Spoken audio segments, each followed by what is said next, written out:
요한일서 4장 17절로 24절 말씀 보겠습니다. 그러므로 내가 이것을 말하며 주 안에서 증언하노니 이제부터 너희는 이방인이 그 마음에 허망한 것으로 행함같이 행하지 말라. 그들의 총명이 어두워지고 그들 가운데 있는 무지함과 그들의 마음이 굳어짐으로 말미암아 하나님의 생명에서 떠나 있도다.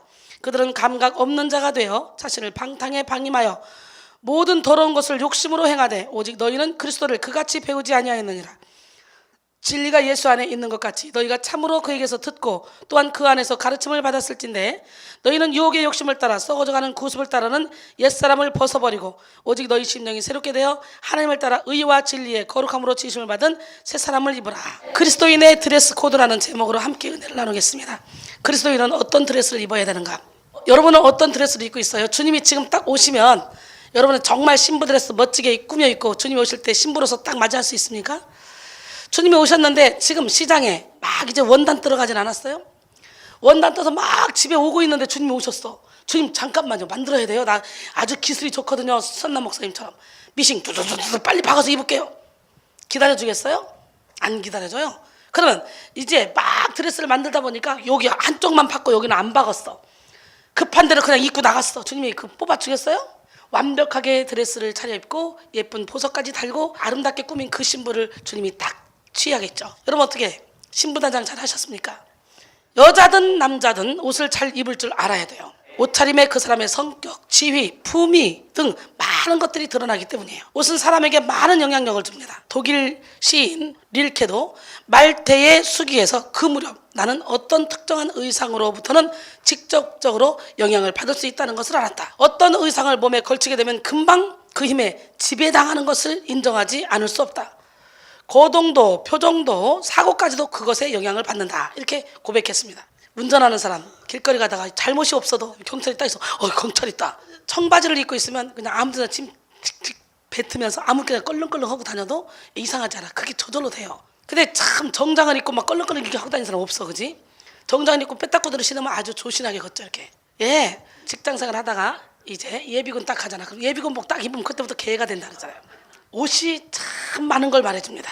옷 입는 상태를 보면 그 사람의 영적인 질서가 보여요. 옷이 날개일 뿐만 아니라 마음도 새롭게 변화시킨다는 이야기죠. 정말 그렇습니다. 사람은 품위 있는 옷을 입으면 품위 있게 행동하게 되고요. 편한 옷을 입으면 편하게 행동하게 되죠. 의복에 관련된 인간의 심리 상태를 이론적으로 연구, 정립한 학문도 있는데 이를 뭐라고 하냐? 의복 심리학이라고 그래요.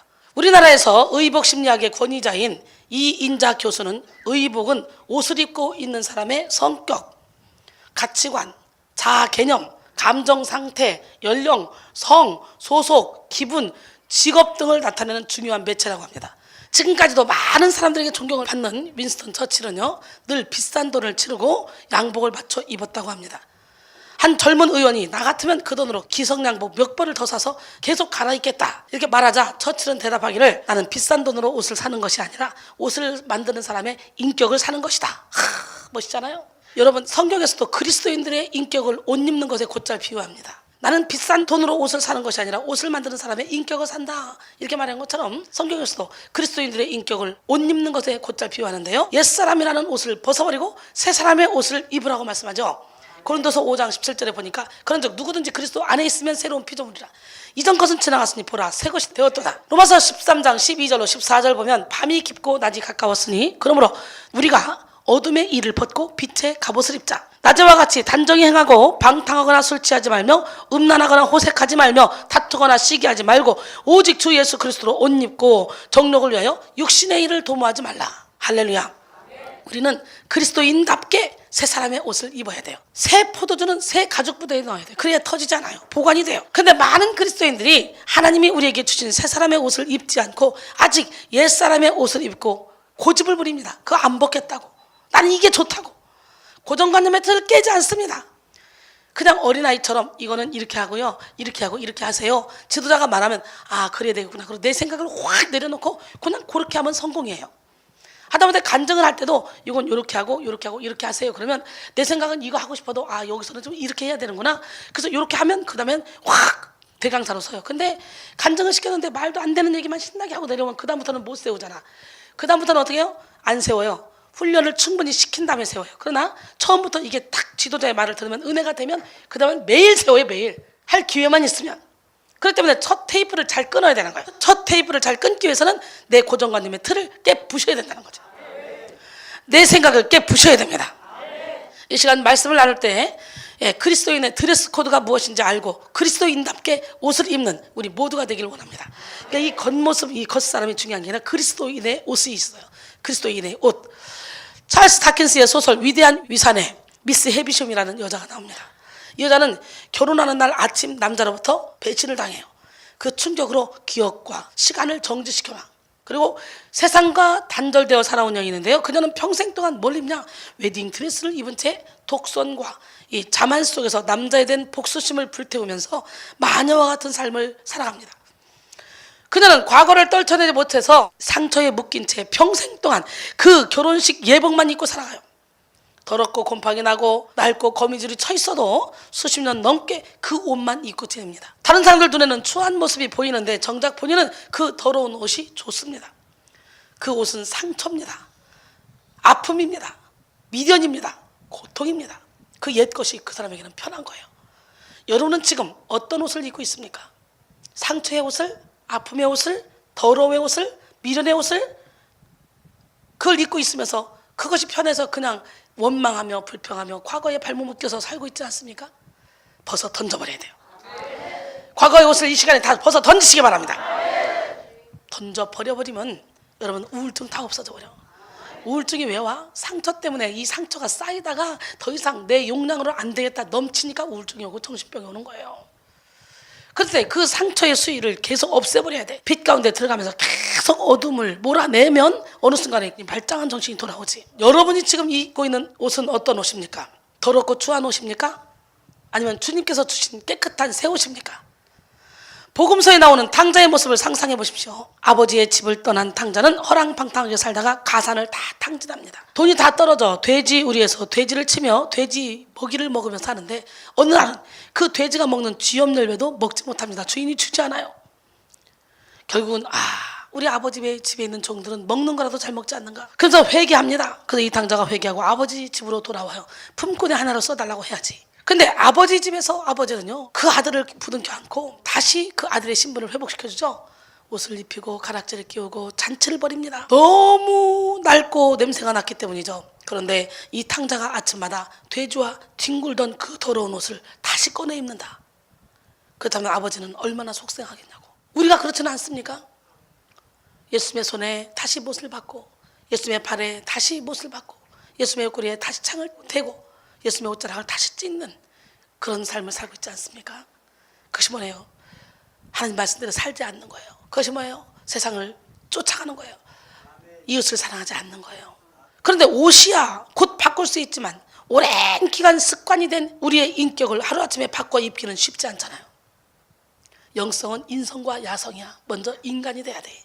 먼저 인격이 고쳐져야 돼. 인격이 돼야 돼요. 인격이 되지 않은 상태에서 영성을 받으면요, 그 영성이 오히려 그 사람에게는 독이 돼요. 싹군이 되고 그 영성을 가지고 하나님의 일을 한다 하면서 사탄의 도구로 쓰임받게 돼요. 옛사람의 옷을 벗기 위해서는요, 먼저 옛사람의 옷에서 풍기는 더러운 냄새를 인식해야 돼. 근데 아예 그 더러운 냄새가 좋지. 그러니까 거짓대, 이 거짓막이 들어간 사람, 이런 사람들은요, 그 더러운 냄새가 너무 좋아서 그냥 집안을 엉망진창으로 냄새 막 음식 비고 뭐고 다 허쳐놓고 그 위에서 자고 그러고 살아요. 깨끗하게 치워놓으면 소리를 바락바락 지릅니다. 그게 좋아요. 그러니까 그렇게 사는 거예요. 그 세계에서. 옛것이 마치 다른 사람의 옷처럼 변화된 자신에게 맞지 않는다는 것을 알아야 돼요. 이제 옛것을 자꾸 주워 입지 말고 자꾸 뒤를 돌아보지도 마세요. 사실 새 사람의 옷을 입기 위해 가장 중요한 것은요, 자신의 의지입니다. 무조건적으로 나를 사랑하시는 하나님의 은혜에 기반해서 우리는 새 사람이 되겠다는 의지를 잡아야 돼요. 우리는 창조주 하나님을 믿음으로, 우리 죄를 대속하신 구세주를 믿음으로, 우리와 함께 하시는 그런 성령 하나님을 믿음으로 옛사람의 옷을 벗고 새 사람의 옷으로 갈아입어야 됩니다. 우리의 낡은 옷은 육체의 일입니다. 우리의 육체의 일은 완전히 이 시간에 벗어야 돼요. 육체의 일을 벗지 못하면요, 뭐라고 말씀하세요? 하나님이 하나님 나라를 유업으로 받을 수 없다고 말씀하시죠. 육체의 일은 뭡니까? 육체의 일은 분명하니 곧 음행, 더러운 것, 호색, 우상숭배, 추술, 원수 맺는 것, 분쟁, 시기, 분냄, 당지는 것, 분열함, 이단, 투기와 방탕함, 술 취함, 이 모든 것들이 다 육에 있는 것들이에요. 이런 일을 행하는 자는 하나님의 나라를 유업으로 받을 수 없다고 주님은 말씀하셔요. 이와 반대로 성령의 새 옷은 무슨 옷입니까? 이거는 성령의 열매로 나타나죠. 이 성령의 열매 시작: 사랑, 희락, 화평, 인내, 자비, 양선, 충성, 온유, 절제. 오늘 그거로 다 옷 입어야 돼. 사랑의 옷을 입어야 되고 희락의 옷을 입어야 되고. 할렐루야. 예, 여러분에게 옛사람의 옷과 새사람의 옷 중에 무엇이 더 자연스럽습니까? 솔직히 얘기해봐. 음란, 더러운 거, 호색, 우상숭배, 주술, 원수 맺는 거, 분쟁, 시기, 분냄, 당지는 거, 분열함, 이단, 투기와 방탕함, 술취함, 이렇게 사는 거와 사랑이랑 화평, 인내, 자비, 양선, 충성, 온유, 절제, 이걸 가지고 사는 거, 여러분 지금 어떻게 사는 게 더 쉬워요? 어떤 옷을 입고 있어요? 한번 여러분을 점검해 보셔요. 여러분에게 새 옷이 좋아지고 옛 옷이 역겨워지는 시간이 되길 원해요. 온전히 거듭나지 못한 죄인은 옛사람의 옷을 좋아합니다. 그래서 입술로만 벗는다 하면서 사실은 벗을 마음이 없어요. 입술로만 내가 바뀌어야지 하면서 바뀌어질 마음이 없어요. 내 고집, 내 아집 그대로 가려고 그래요. 야, 사람들이 자기 틀 진짜 못 깨더라고요. 워낙 제가 세니까 제 앞에서는 확 깨는 척하지만 자기들끼리 대화하는 거 보면 네가 잘났네, 네가 잘났네, 네가, 절대로 한 사람도 양보 안 해요. 다 자기 이론이 맞아요. 안 깨요. 오늘 이 시간에 완전히 자기의 틀을 깨는 시간이 되길 원합니다. 네. 입술로만 벗는다면서 끝까지 껴입으려는 이 속성을 십자가에 못 박기를 원합니다. 거만의 옷, 거짓의 옷, 은폐의 옷, 외로움의 옷, 시기의 옷, 질투의 옷, 죄책감의 옷, 열등감의 옷, 혈기의 옷 등등 수많은 옷을 벗어버려야 돼. 옛사람은 그런 옷을 좋아해. 시기해라 오케이, 질투해라 오케이, 혈기내라 오케이, 자존심 부려라 오케이. 마치 그것이 자기를 보호하는 것처럼 느껴져. 그래야 내가 보호된다고 느껴져. 그 자꾸 옛사람의 옷을 입고 사탄이 좋아하는 행동을 한다는 거예요. 오늘 이 시간에 가식의 옷을 다 벗어요. 예, 옛사람의 옷은 추하고 더러우며 역겹습니다. 이 시간 옛사람의 옷을 모두 벗고 깔끔하고 아름다운 새사람의 옷을 입고 예수 그리스도의 성품을 담는 여러분 모두가 되길 원해요. 오늘 본문 말씀은 옛사람의 옷에 대해서 크게 세 가지로 말하고 있습니다. 옛사람의 옷은 먼저 무지의 옷이에요. 무지도 죄입니다, 여러분. 아, 나 몰라서 그랬거든요. 모르는 게 어딨어.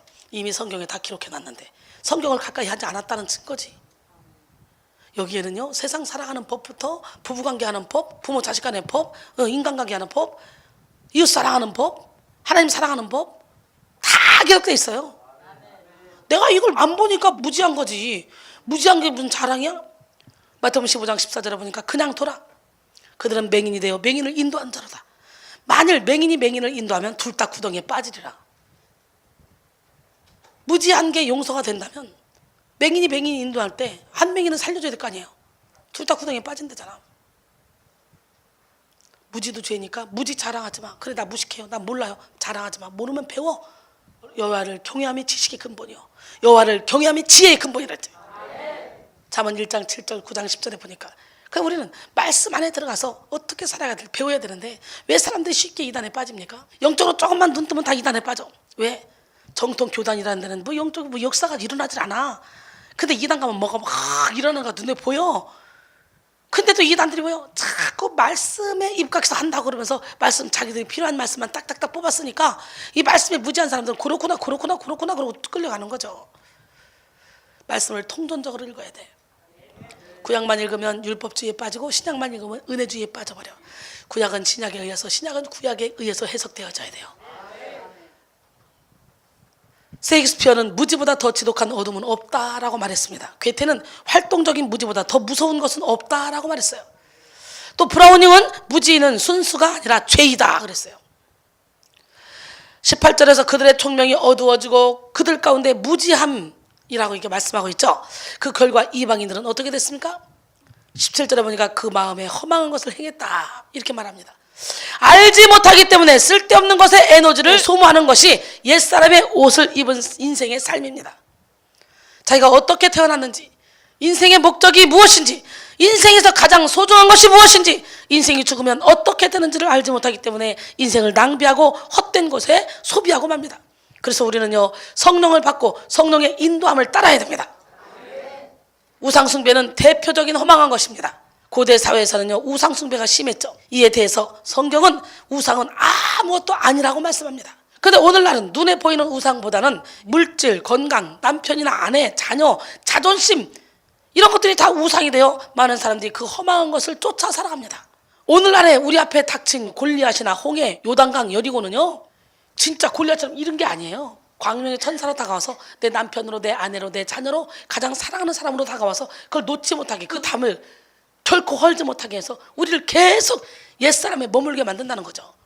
발목 묶어놓는다는 거죠. 분별할 줄 알아야 돼요. 여러분, 우상 앞에 절하는 인생은 공허하고 혼란스럽고 마침내 어떤 답도 찾지 못합니다. 우상을 붙잡으면 잠시는 기쁜 것 같고 평안한 것 같지만 결국 아무런 문제가 해결되지 않은 그런 만신창이가 된 자신의 모습을 직면하게 됩니다. 야고보서 4장 4절로 5절, 간음한 여인들아, 세상과 벗된 것이 하나님과 원수됨을 알지 못하느냐? 그런즉 누구든지 세상과 벗이 되고자 하는 자는 스스로 하나님과 원수되는 것이니라. 너희는 하나님이 우리 속에 거하게 하신 성령이 시기하기까지 사모한다 하신 말씀을 헛된 줄로 생각하느냐 그랬어요. 하나님은 우리를 사랑하셔서 거짓된 우상에게 질투하고 분노하십니다. 우리를 사랑하시기 때문에 우리가 하나님처럼 인식하는 모든 대상에 대하여 질투하시는 거예요. 우상은 결국 우리를 무너뜨리고 절망에 빠뜨리고 파괴시키고 맙니다. 난 여러분 모두가 다 우상을 십자가에 못 박기를 원합니다. 28살에 아이와 단둘이 남은 이혼녀가 있었습니다. 이 여인은 정부에서 제공하는 생활보조금을 받으며 근근히 살아가고 있었어요. 그런데 이 여인이 어느 날 작가가 되겠다며 아이를 유모차에 싣고요 동네 카페에 나가 글을 쓰기 시작했습니다. 꿈은 가상하지만 원고를 다 쓰고도 복사비가 없어서 8만 단어가 넘는 엄청난 원고를 일일이 처음부터 다시 타자기로 입력해야 될 그런 정도로 현실은 비참했습니다. 이 여인이 훗날 해리포터 시리즈로 세계적인 작가로 명성을 떨치며 부자가 된 조앤 롤링입니다. 그녀가 하버드대 졸업식에 초대되어 축사를 하면서 이렇게 말했어요. 실패는 삶에서 불필요한 것들을 제거해 줍니다. 나는 내게 가장 중요한 작업을 마치는 데에 온 힘을 쏟아 부었습니다. 스스로 기만하는 일을 그만두고 정말 중요한 일을 시작하십시오. 그랬어요. 환경이 중요한 게 아니에요. 여러분의 태도가 중요한 거예요. 사랑하는 성도 여러분, 이 시간 우리 영혼에 불필요한 모든 것들을 다 벗어버리고 가장 중요한 직업에, 가장 중요한 작업에, 가장 중요한 여러분이 하고 있는 일에 올인하시기 바랍니다. 그 중요한 작업을 위해 무지의 옷을 벗고 지혜의 옷을 입으시기 바랍니다. 또 허망한 옷을 벗고 소망의 옷을 입어서 가장 가치 있는 삶, 하나님이 기뻐하는 삶, 그런 삶을 사는 우리 모두가 되기를 바랍니다. 할렐루야.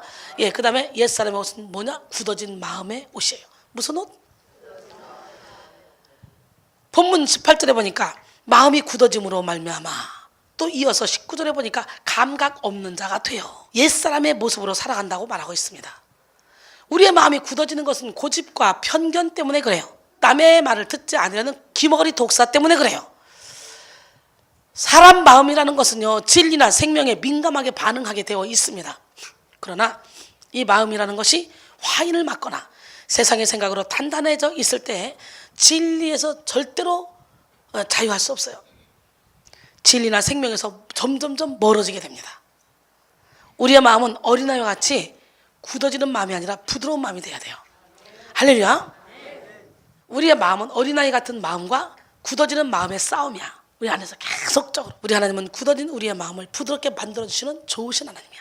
바로 지금 이 시간에 주님이 역사하시면 여러분 굳어진 마음이 부드러운 마음이 될 줄 믿습니다. 에스겔 36장 25절로 28절 보면 맑은 물을 너희에게 뿌려서 너희로 정결하게 하되 곧 너희 모든 더러운 곳에서와 모든 우상숭배에서 너희를 정결하게 할 것이며 또 새 영을 너희 속에 두고 새 마음을 너희에게 주되 너희 육신에서 굳은 마음을 제거하고 부드러운 마음을 줄 것이며 또 내 영을 너희 속에 두어 너희로 내 율례를 행하게 하리니 너희가 내 규례를 지켜 행할지라.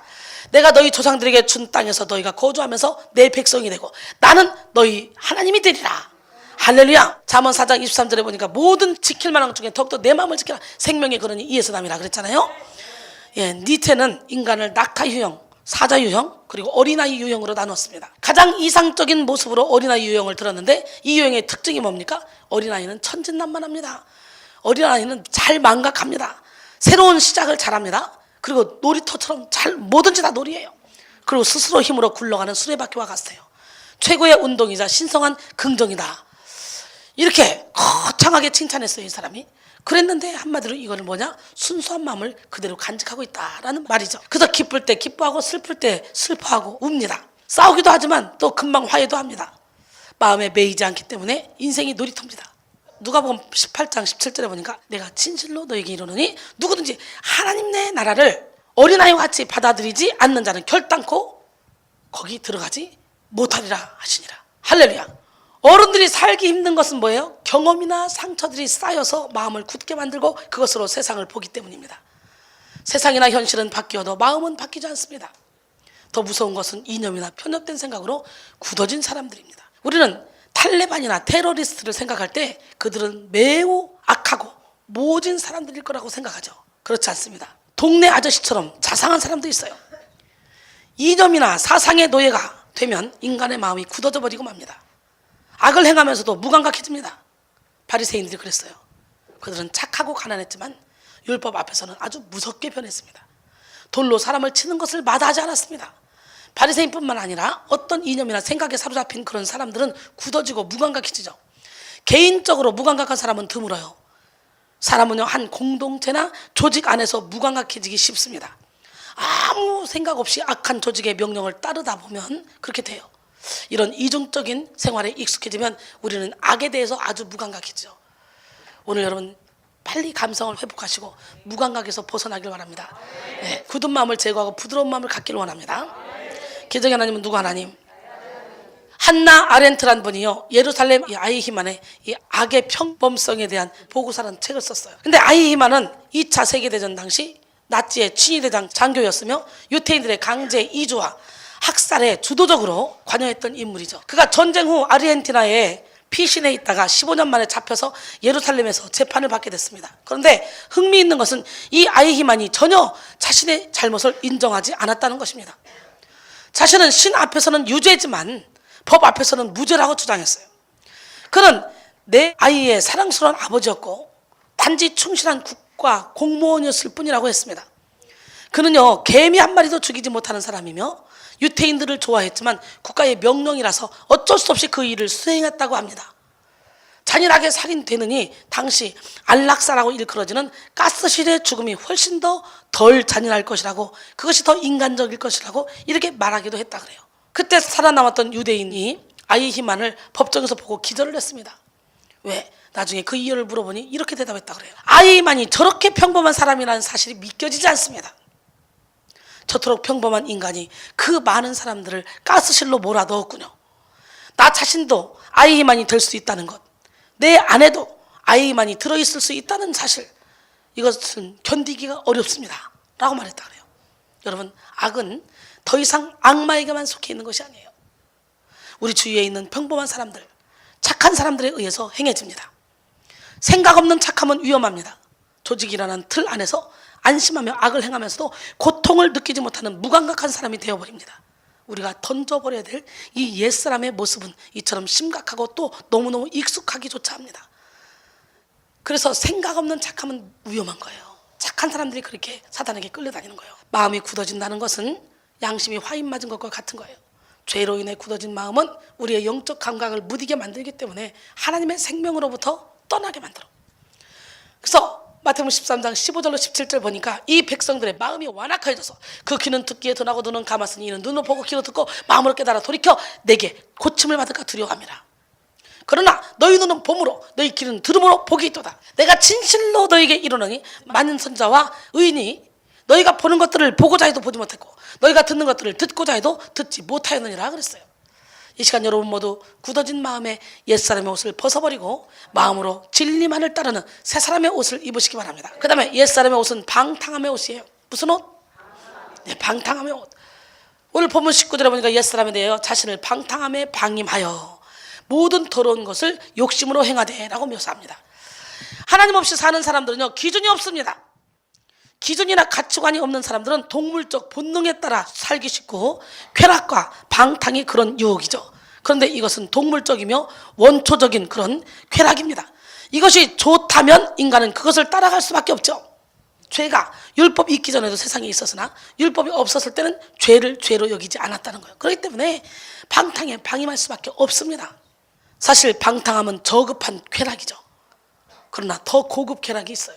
존 스튜어트 밀은 공리주의자입니다. 공리주의는 최대 다수의 최대 행복이라는 무조건 쾌락의 총량이 큰 쪽을 선택하는 것이 좋다는 주의입니다. 그런데 밀은 쾌락을 고급 쾌락과 저급 쾌락으로 이게 나누었습니다. 그가 했던 유명한 말이 있어요. 배부른 돼지보다는 배고픈 소크라테스가 낫다 하는 말이죠. 옛날에 선비는 굶어 죽어도 책을 읽잖아요. 앉아서 절대로 일 안 하잖아요. 굶어 죽을지언정 책 읽다가 그냥 죽잖아요. 그런 것처럼 배부른 돼지보다는 배고픈 소크라테스가 낫다 이렇게 말했대요. 육체적인 만족보다는 지적인 만족이 주는 쾌락이 더 크다는 것입니다. 그런데 하나님이 주시는 영적인 만족은 이러한 지적 쾌락과도 비교할 수 없는 고차원적인 것입니다. 빌립보 4장 4절에 주 안에서 항상 기뻐하라. 내가 다시 말하노니 기뻐하라. 예, 바울은 지금 감옥에서 이 말을 하고 있는 거예요. 그리고 또 뭐래요? 감방에 갇혀있는 신대가 됐는데도 불구하고 아무것도 염려하지 말고 오직 모든 일에 기도와 간구로 너희 구할 것을 감사함으로 하나님께 아뢰라. 그리하면 모든 지각에 뛰어난 하나님의 평강이 너희 생각과 마음을 지키시리라. 어디서? 옥중에서. 참 기가 막히지. 그렇기 때문에 사도 바울의 몸을 묶을 수 있었지만 마음을 묶을 수 없다는 거지. 우리의 육신은 어떻게 시민권이 이 땅에 있지만 우리의 영혼 시민권은 저 하늘에 있어요. 그러니까 우리는 시민권을 2개를 갖고 사는 사람들이야. 육신의 충족을 시키기 위해서는 세상의 법도 지켜야 돼. 그러나 영혼의 충족을 시키기 위해서는 우리는 하늘의 법을 지켜야 되는 2가지 법을 지켜야 되는 사람들이야.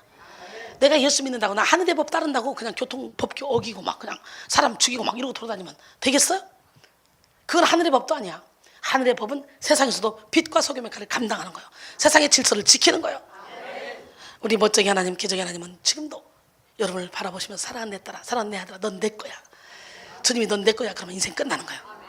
갈라디아서 5장 16절로 18절 내가 이르노니 너희는 성령을 따라 행하라. 그리하면 육체의 욕심을 이루지 아니하리라. 육체의 소욕은 성령을 거스리고 성령의 소욕은 육체를 거스리나니 이 둘이 서로 대적하므로 너희가 원하는 것을 하지 못하게 하려 함이라. 너희가 만일 성령의 인도하시는 바가 되면 율법 아래에 있지 아니하리라 그랬어요. 저는 여러분 모두의 마음을 이끌어가는 것이 오직 성령 하나님이시기를 바랍니다. 로마서 6장 12절로 14절 보니까 그러므로 너희는 죄가 너희 죽을 몸을 지배하지 못하게 하여 몸의 사욕에 순종하지 말라. 또한 너희 지체를 불의의 무기로 죄에게 내주지 말고 오직 너희 자신을 죽은 자 가운데서 다시 살아난 자 같이 하나님께 드리며 너희 지체를 의의 무기로 하나님께 드리라. 죄가 너희를 주장하지 못하리니 이는 너희가 법 아래 있지 아니하고 은혜 아래 있음이라 그랬어요. 육신의 방탕함은 십자가에 못 박고 그리스도 예수로 새 사람을 입어 영적 기쁨을 누리는 여러분 모두가 되기를 바랍니다. 갈라디아서 5장 24절 그리스도 예수의 사람들은 육체와 함께 그 정욕과 탐심을 십자가에 못 박았느니라 그랬어요. 갈라디아서 2장 20절에 보니까 내가 그리스도와 함께 십자가에 못 박혔나니 그런 적이 이제는 내가 사는 것이 아니오 오직 내 안에 그리스도께서 사시는 것이라. 이제 내가 육체 가운데 사는 것은 나를 사랑하사 자기 자신을 버리신 하나님의 아들을 믿는 믿음 안에서 사는 것이라 그랬어요. 결론적으로 오늘은 그리스도인의 드레스 코드라는 제목으로 함께 은혜를 나눴습니다. 옷이란 그 사람의 인격을 나타내 준다고 말했죠. 우리는 옛사람의 옷을 벗고 그리스도인답게 새 사람의 옷을 입어야 됩니다. 여러분의 아집 고집 틀을 다 부셔버리고 아름다운 옷 깨끗한 옷, 여러분이 아무리 옛사람의 옷을 좋고 이뻐도 내가 시스막스 옷을 아무리 좋아해도 사람들이 다 이 옷이 좋다 하니까 편안한 옷, 단순한 옷이 좋다 하니까 그냥 사람들의 말을 따라서 이렇게 입는 거예요. 그랬더니 나도 좋고 사람들도 좋고 다 좋더라고. 그러다 보니까 옛사람의 옷 이렇게 쳐다보니까 아이고 못 입겠더라고. 아이고 세상에 저렇게 울긋불긋한 걸 막 이렇게. 그러니까 여러분의 아직 고집 틀을 깨고 나면 신기하고 놀랍게 아 이게 진리였구나, 이게 좋구나, 이게 느껴지는 거예요. 여러분의 생각 지금까지도 못 깨고 있는 사람 오늘 시간 깨푸십시다. 예, 옷이란 그 사람의 인격을 나타내준다고 했는데요, 우리는 옛사람의 옷을 벗고 그리스도인답게 새 사람의 옷을 그리스도로 옷 입어야 돼요. 본문은 새 사람의 옷을 입기 위해서 우리가 벗어야 될 옛사람의 옷에 대해서 3가지로 말했죠. 먼저 시작, 무지의 옷. 2번째, 굳어진 마음의 옷. 3번째, 방탕의 옷. 이거 다 벗었죠. 말씀을 들을 때 그냥 다 벗어 던져버려야 돼. 미련 없이. 그래야 변화되는 거예요. 네, 이제 우리는 예수 안에서 새 사람이 됐습니다. 이전 것은 지나갔습니다. 새로운 피조물 답게 삽시다. 예, 이전에 나는 사탄의 자녀였지만 지금은 하나님의 자녀입니다. 믿으십니까? 예, 우리의 옛 자아는 이제 다 죽었습니다. 이제 옛 사람이 나 아니에요. 새 사람의 내가 진짜 나예요. 예, 이제 예수님이 우리의 왕이 되십니다. 예수님이 우리의 주인이 되십니다. 우리 안에는 예수님이 거하십니다. 말씀의 거울을 비춰보고 그 안에서 우리 안에 계신 예수님을 바라보시기 바랍니다.